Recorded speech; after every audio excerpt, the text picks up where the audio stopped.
Hey everybody, welcome back to Video Game SO. Derek, I got a fun and exciting video for you guys today, because as of about 48 hours ago, Analogue updated the firmware on 3D to 1.2, bringing in a lot of bug fixes, a lot of new quality of life improvements, and one very big feature to get to feature parity with Mr. FPGA, and that is progressive scan in games that were 480i output.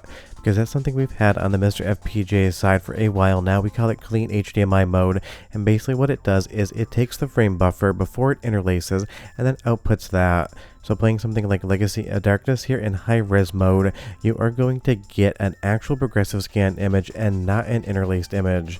And because I would say Analogue 3D's de-interlacer is decent but not the best I've seen, this is absolutely a huge improvement.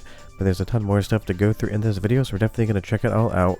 But before we get too far involved, if you could do me a huge favor, go down below, hit like and subscribe, and ring that notification bell. Definitely helps us out. And if you feel so inclined and want to support the channel, I got a Patreon link down below as well.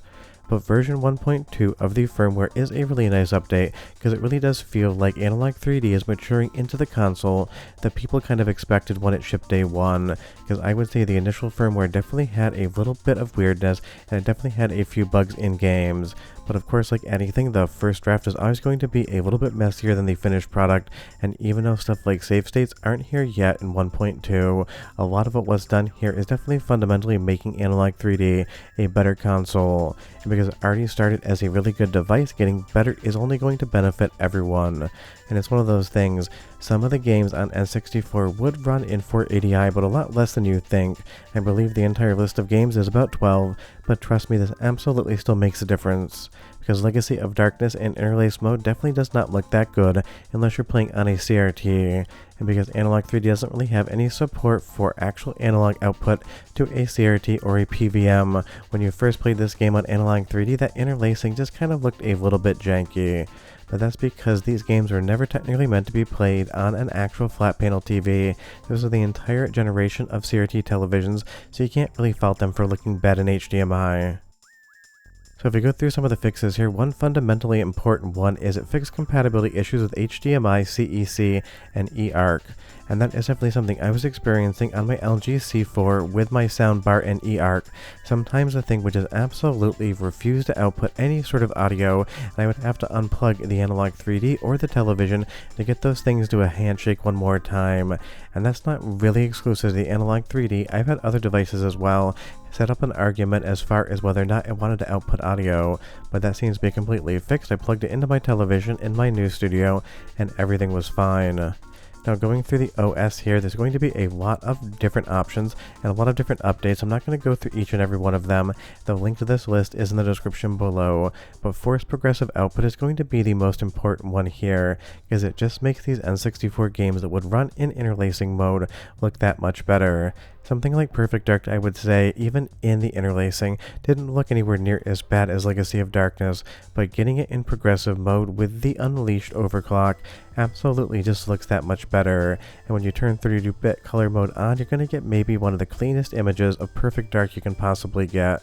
And the nice thing is, now by default, when you go to original hardware mode, it will turn off 32-bit color mode, because before you had to toggle that manually yourself, and if you wanted the full N64 experience as far as retail is concerned, when you just played a game back in the day, that toggle automatically to off on the 32-bit color mode definitely should be enabled, because otherwise you're getting a better looking N64. But leave me a comment down below. If you're a 3D owner, what do you usually play your games as? Do you go for original hardware mode? Do you push all the overclocks? I really would be curious. Now, as far as progressive scan is concerned, just be aware that in some games, it is going to absolutely glitch out the menu, and that's because the menu is meant for interlacing. That is something we have to deal with on Mr. FPGA as well. It's not an issue with N64 and FPGA, it's just an issue in how the menus were made and how the video signals work. And I am so glad we no longer live in an era of interlacing video, because back when I used to make ski films, once I switched from Super 16mm to mini DV tape, my first camera dealt with interlacing and absolutely hated having to de-interlace that footage in post in what was basically Final Cut Studio, maybe 4.0 or 5.0, I don't even remember now. Let's go into the first of two soundtrack samples. I always get questions as to whether or not anything changes when you run these modes. It sounds exactly Perfect Dark, so listen, and I'll be right back.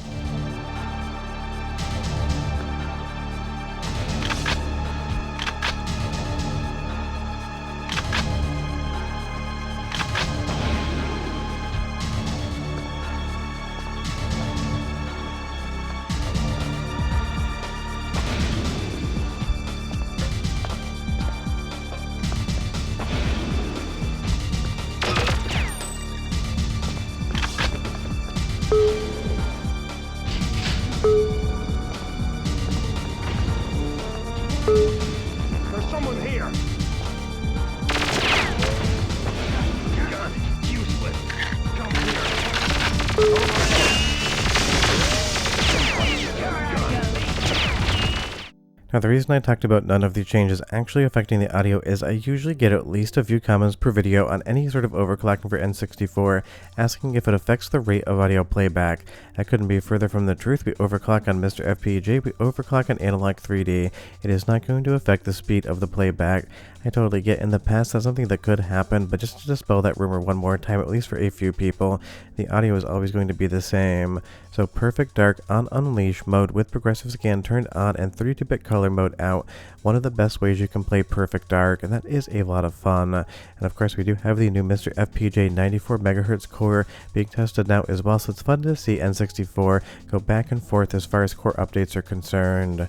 And speaking of core updates, there are going to be some fixes here for Analogue, including in the reality signal processor and the RDP. Some of the timing issues were a little bit off, and now you should be able to update and deal with stuff like EverDrive flash cartridges without actually having to have a real N64 in front of you, because that definitely trips some people up.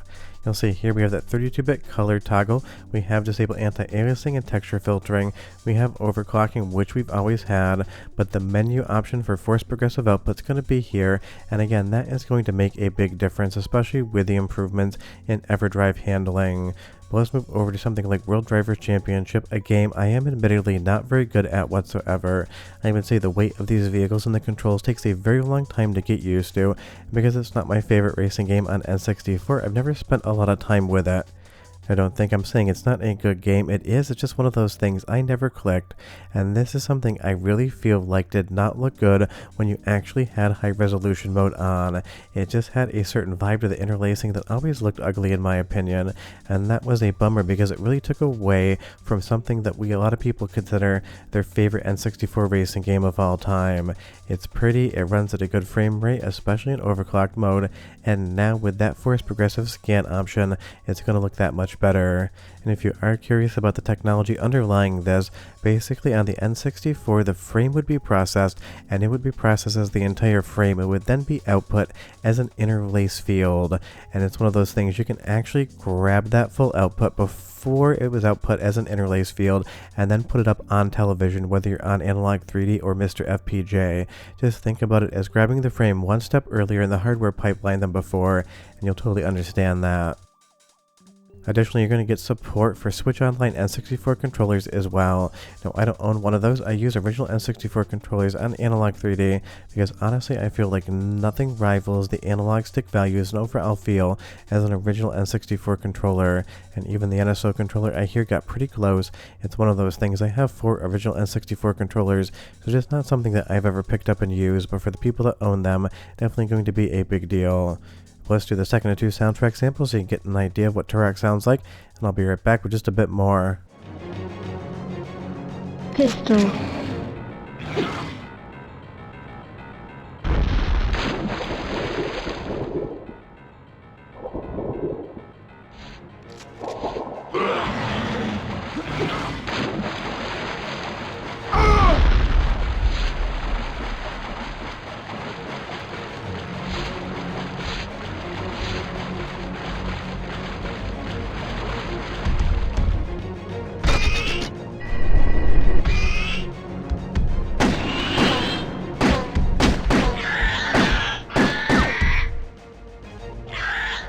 So yeah, version 1.2 of the Analogue 3D firmware is definitely feeling like a way more mature console with a lot of good improvements, a lot of fixes to the core, progressive scan mode, support for the NSO N64 controller, and more.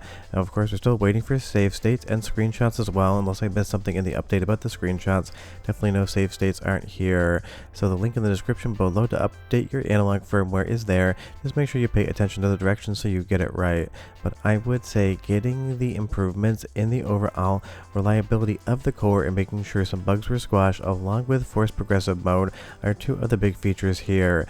And it's one of those things, if Analogue can put in some screenshots and save states, I would say they basically fulfilled every single promise when they advertised this thing, and it would be considered, in my opinion, 100% complete and amazing console. You leave me a comment down below and you tell me, of all the updates on this firmware, which one is your favorite. I feel like it's going to be a tie between NSO controllers as well as forced progressive scan, but I would be curious. But that's about all the news on Analogue 3D. If you want to see other videos, give me some ideas, but I'm done. I'm going to keep playing Turok 2, and I'll see you guys next time. Hope you enjoyed the video. Bye bye.